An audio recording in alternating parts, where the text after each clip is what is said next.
Usually a jury consists of 12 people, except in a Broadway theater. In a Broadway theater, the jury is numbered in the hundreds, including a few on the aisle who have the most votes, the reviewers. They render their verdicts in print or on the air. Why the comparison of theater to courtroom? Well, you'll see. Rita Braver tells the rest of this story.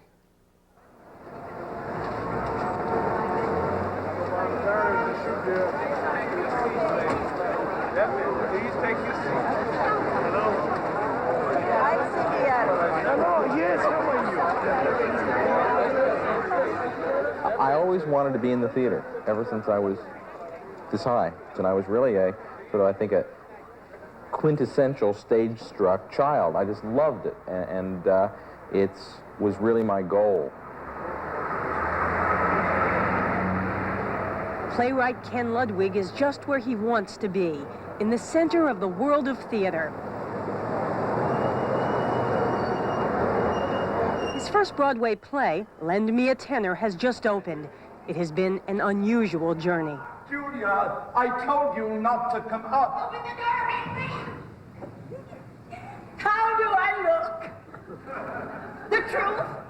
Like the Chrysler Building.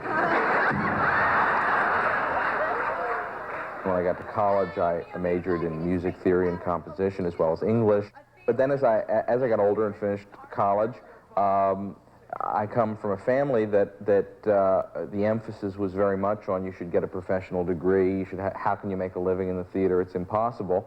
So I went to law school. And that's how Ken Ludwig ended up in his other world, working as an attorney here in the high-powered, button-down land of Washington law firms. Mornings are for struggling with plot. Afternoons are for struggling with clients. Well, why don't you wait till it's wrapped up? I mean, I suppose till they have literally everything done. How did the firm of Steptoe and Johnson take to the idea of Ludwig's double life? I went to the head of the executive committee at the time and said, look, I'd like to go part-time. We had part-time lawyers at the time, all women with children, and it seemed to me no different. And absolutely without blinking an eye, he said, fine, go tell accounting how many hours a week you want to work.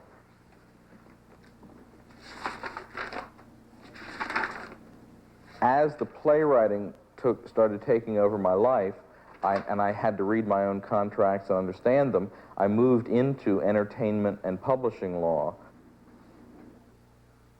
And playwriting has intertwined with family life as well. His relationship with his brother Gene was the basis for a play about operetta legends Gilbert and Sullivan. The antics of the cantankerous Gilbert and mild-mannered Sullivan played in Canada and in Washington last fall. I'm very close to my brother. He's 4 years older than I.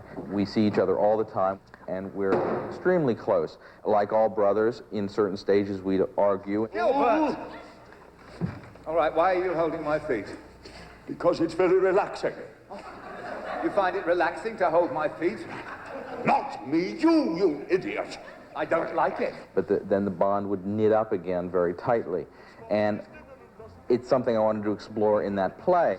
A commonplace young man, a matter-of-fact young man, a steady and solid, jolly bank holiday every day young man. Well, which one is you and which one is your brother? A blue and white young man. I've never told this before. I'm Gilbert, he's Sullivan. However, after he read the play, when he first read the play, and he knew it was about us immediately on reading the play, he said, of course it is, and I'm Gilbert and you're Sullivan. Ludwig's new farce, Lend Me a Tenor, played successfully in London's West End and around Europe. But to prepare for the tough New York audience, Ludwig shuttled between Washington and Baltimore for pre-Broadway tryouts. Okay, good. Diana, darling, let's play with this a little bit, yes? Let's just take it from the top, okay? Okay. And so you want me to say, it's not well, then perhaps I showed her some champagne, it's O. And what is that O? Just being with a veteran Broadway cast and director Jerry Zaks was the realization of a dream. I think it's saying, oh, in that case, why don't I, you know? Oh. Exactly, yeah. Oh, then it's kind of like, if you're a, I don't know, if you're a sculptor and you normally can't you've never before been able to afford the great marble, Carrara marble or something, and now it's at your disposal. Oh, I remember now, the champagne. Oh, yeah, I forget, hey. And guess what? It's on the house and I arranged it. Well, that's very nice of you. I did it for him. Well, now you've done it, so get out. Is there Look, anything else I look. can do for you, Mr. Come on, here we go. Can we take it from the entrance, yes? Yeah, come, let's go. Do the Carmen speech, please. No, I'm kidding, go ahead. For you, I presume, sort of like giving up your baby to a certain extent, letting somebody else raise it. But it's not like I would ever say, no, despite what you suggest, Jerry, that line is not going out. It never happens that way because he's a very smart director, and if he has a strong suggestion that something should be changed, I'd be dumb not to listen. Ludwig is fond of theatrical settings. Mr. Morelli! Oh, are you all right? I'm fine, perfecto.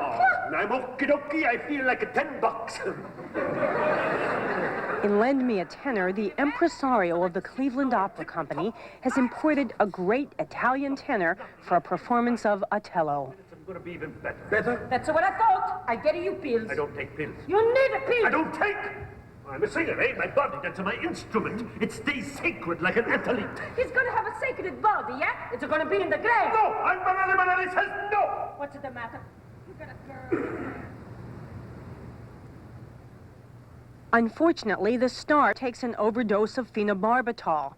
The opera company manager, played by Philip Bosco, does not take the news well. He took the whole bottle. Jesus Christ! He left a note. I knew he was upset. He got so excited. I mean, he grabbed the fork and said he'd kill himself, and then he calmed down and just wanted to rest. The fun is gone? Fun. The fun is gone. And now so am I. Oh my God! I thought he was exaggerating. They'll crucify me! It's not your fault. They'll want their money back! I guess so. If a laugh line has gotten a very good laugh, they're apt to turn to me and say, that's a great line and it got a great laugh. Is there a better line that'll get a bigger laugh?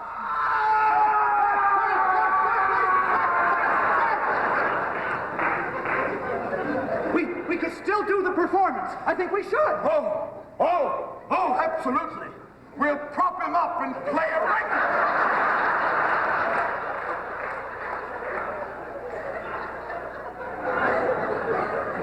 Few lines about how he was wounded in the Battle of Cyprus and then carry him around the stage on a stretcher. Most of the New York critics loved Lend Me a Tenor. If I've gotten a very bad review for something, I'll look at it, and I guess it's a defense mechanism. I'll say, well, he sure didn't understand the play, or he didn't like it, but I still do, or the audience sure did. Well, the director of your current play has called you an innocent. Is that because you refuse to believe that the reviewers can hurt you? Maybe. Why does he call you that? I don't know. Maybe I am. I'm very optimistic.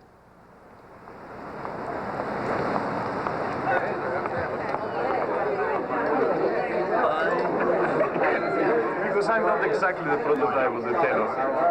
When the glamour has faded, Ken Ludwig will resume his double life, writing plays and writing contracts. Law work, he says, keeps him on an even keel. But it's the theater that brings the thrills. I've been very fortunate, and it's a wonderful feeling when you walk past Schubert Alley, and there's about 10 theaters on that row, and there's the Royale, and on the marquee is Lend Me a Tenor by Ken Ludwig, is just a wonderful, warm feeling and a very exciting feeling.